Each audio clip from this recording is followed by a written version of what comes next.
evening, Mr. Marcos. Good evening, ma'am.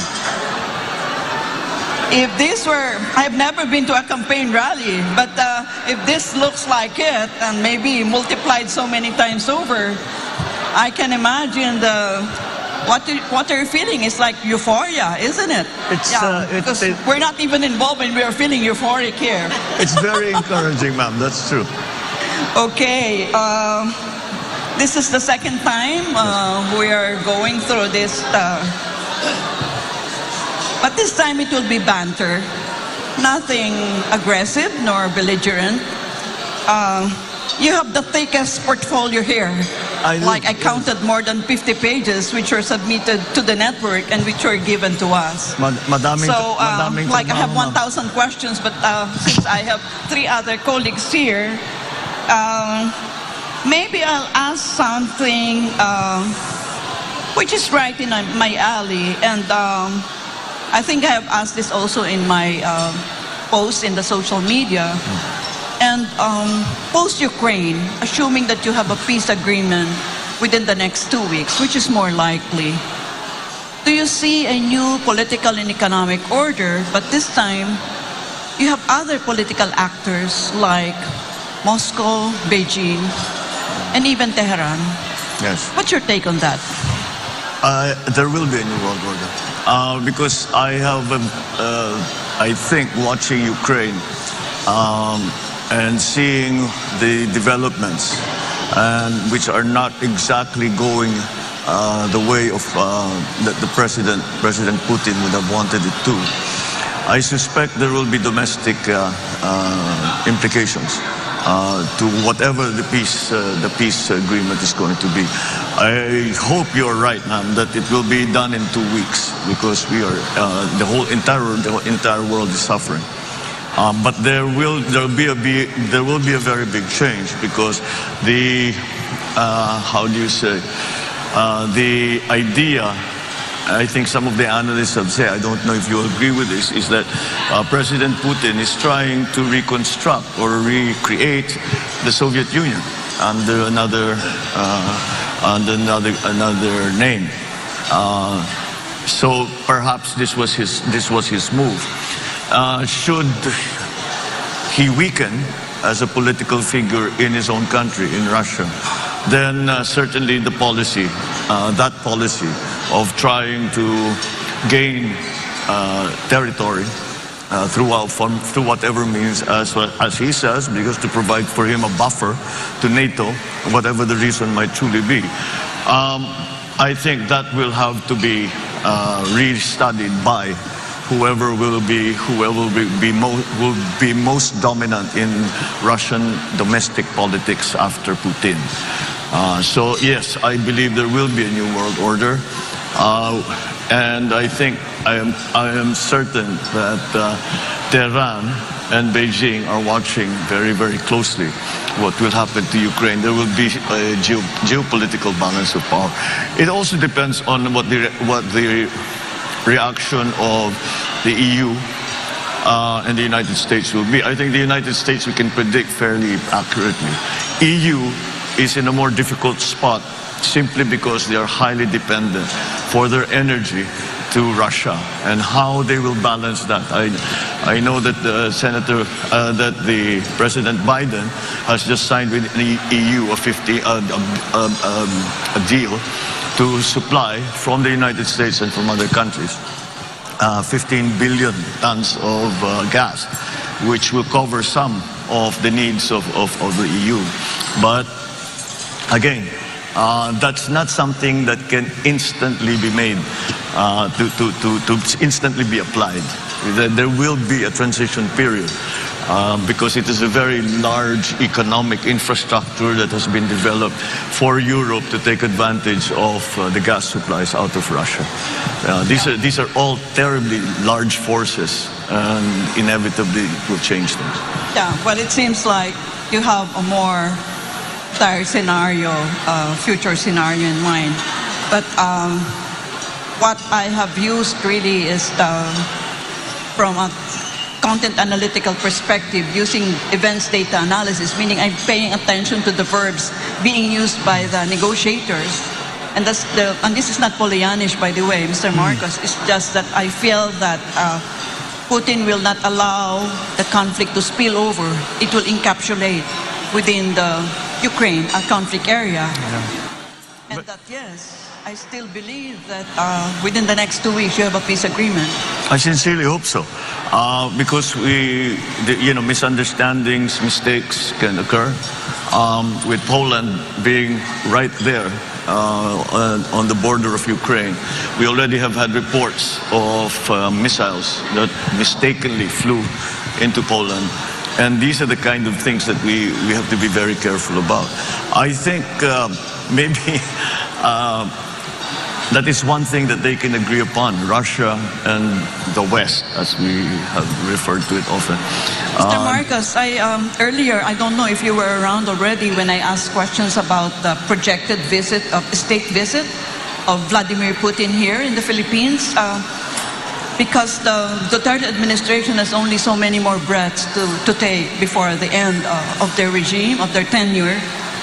When you become president, will he honor that invitation that Duterte had given to him to do a state visit? Not just a visit, a state visit. Well, certainly. Why not? We have diplomatic relations with Moscow. We should continue to honor that agreement that we have with Russia, and we must continue to again cultivate the relationships that are beneficial to the country. And it's not, as long as we make our position very clear that self-determination is an important principle as far as the Philippines is concerned, and in that context, then we can still speak on many other subjects with Russia. Yeah, so that means you are not telegraphing something to the United States of America by welcoming Vladimir Putin in a state visit. It need not be Russia or Vladimir Putin, any country. I think that would like to come and visit and would feel that there is something beneficial to be gained by furthering, strengthening relationships between our two countries is something that we should always be open to. Thank you. Thank you, ma'am. Good evening, Mr. Marcos. Good evening. Ang tanong ko po ay ito, ang nabanggit niyo po ang phrase na New World Order na sa tingin niyo ay maaaring mangyari pagkatapos ng peace treaty between Ukraine and Russia, and you see that the world will be restructured around a new framework or a new geopolitical order. So my question is this: I hope that you realize the burden or the special task that you have as a future chief architect of our foreign policy, because in the past drawing of world orders, the Philippines never played a role in determining its position in that world order. For example, between the wars of Spain and the United States, it's the United States that defined our position in that new world order. When the United Nations was instituted after post-World War II, we were still at the coattails of the United States. But now we are an independent country. So my question is, when this new world order that you think could happen after a peace treaty gets concluded between Ukraine and Russia, how will you position our country in this new geopolitical order? It very clearly will depend on what the exit strategy will be for the West, for EU, and for Putin in the peace agreement that we hope they will sign. What the nature of that agreement will be. Will it be status quo? The forces that are in Ukraine, the Russian forces and Belarusian forces that are already in Ukraine, will they just stay where they are, status quo? Will they be told to withdraw? I only say that because it is very important to Putin's position domestically. He is in a very precarious place because it has not gone according to plan. I suspect that he was hoping that it would be a similar situation as it was in Crimea, where they pretty much just walked in. With very little resistance. But then they prepared Crimea for a long time. They were helping the rebel groups, the Russian-speaking groups, and they were developing them. And they built a corridor on the east side of Crimea, within which the Russians could cross the border very easily. That hasn't been the case in Ukraine. And so, depending on how it is viewed, the peace treaty that we hope will come, it depends on how it is viewed by the local domestic political scenarios in Russia itself. That, whatever the reaction will be to Putin, will fix one of the variables in the geopolitical new world order. So we still have to wait to see what happens. I'm sure China is waiting with bated breath to see what's going to happen here. Tehran, I'm sure, as the professor mentioned, is clearly a player in this regard. And in the Middle East now, so far it has not affected the Middle East in any way so far. But maybe if it works out for Russia, if it works out for Vladimir Putin, China might be emboldened to make their own moves. Tehran might be emboldened to make their own moves. On the other hand, if it is very much a rejection of the idea of Putin of taking over a country, then perhaps that will also influence their thinking as to what can and cannot be done for their own interests. So yes, I don't think we can predict very closely, because we cannot. I hope to be as optimistic as the professor, but I don't see it happening in 2 weeks, to be perfectly honest. I hope it is. I hope it does, because the economic effects on every single person in the world has been enormous. And it is going to be enormous for a good long while. It's not going to go away anytime soon. Sir, since we have a mutual defense treaty with the United States, that would affect, I'm sure that would play a role in how, our country would position ourselves in this new geopolitical world order. So my question is, to what extent will you allow the United States influence your actual decision making in how you're going to craft the future foreign policy of the Philippines when that new world order has already taken shape? Well, we have a very special relationship with the United States, and it's something that we have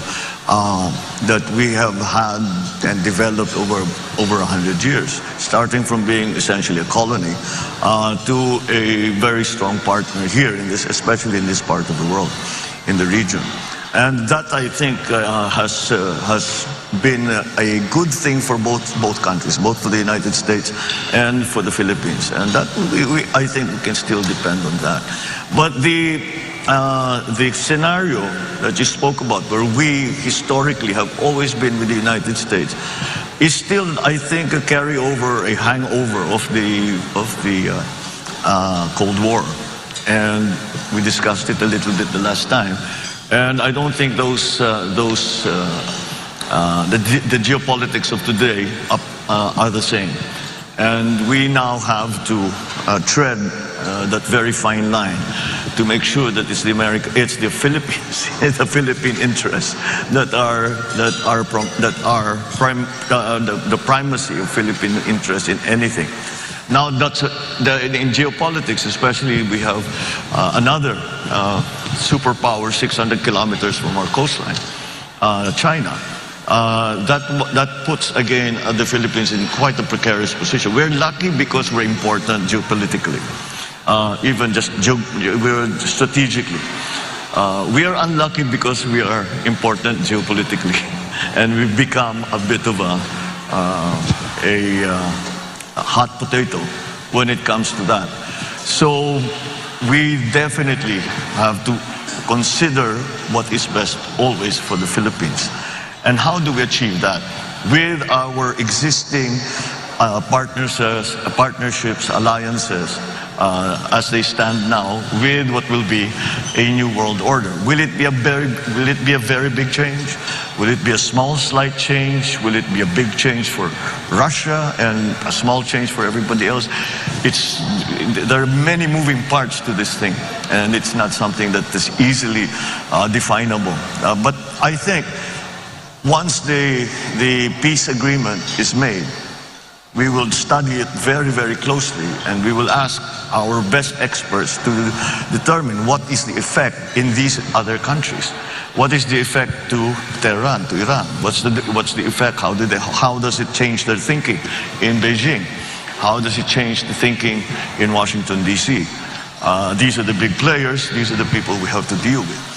So yes, it's not, I wish I could give you a categorical answer, but until we know exactly what that peace treaty will contain, it's very difficult, and to know what will happen after that in Russia. How will the power structure change? Will Putin be removed? Will he still maintain his position? All of these things are going to play a part in what it will look like after that peace agreement. Senator, good evening. Hi. With this as a backdrop, the discussion with Russia, Ukraine, I was wondering if you can pivot to domestic concerns, particularly your energy policy. Yeah. Because as you said, the conflict is being felt worldwide, and among the things that we are seeing are sky-high fuel prices. But how would you address this? What would be your policies, particularly with energy security, going beyond this issue? In the past week or so, since the war in Ukraine began, I have been espousing a policy of subsidizing all oil imports. Because the idea is that, yes, transport is the first sector that's going to be affected, but everyone will be affected. And therefore, if we are to support everyone, we have to subsidize all oil imports, in my view. However, I have been crunching the numbers. We can't do it. We cannot afford it. It's that simple. So we have to focus now. Now, maliwanag, yung mga transport group talagang naghihingalo dahil dito sa pagtaas ng presyo ng langis. Pero alam naman natin, pag tumaas ang presyo ng langis, sabay-sabay susunod na yung mga iba. So we have to focus in the sectors that will actually that will mitigate the effects of the oil price rise. Perhaps, well, there still exists the option of perhaps giving a tax holiday on the excise taxes to the oil for the oil imports. However, the pandemic is not over. We do not know what is going to happen next. When each time we thought tapos na, it came back. And I'm sure all of us after Christmas, after the Omicron hit at the end of January, sabi natin siguro baka tapos na ito, baka wala na. But then we hear news now about Korea, about China, about Hong Kong, that they're locking down again. So we need those funds. Well, the government doesn't need the funds, people need the funds. And so we will still have to continue to collect as much as we can in preparation for any possible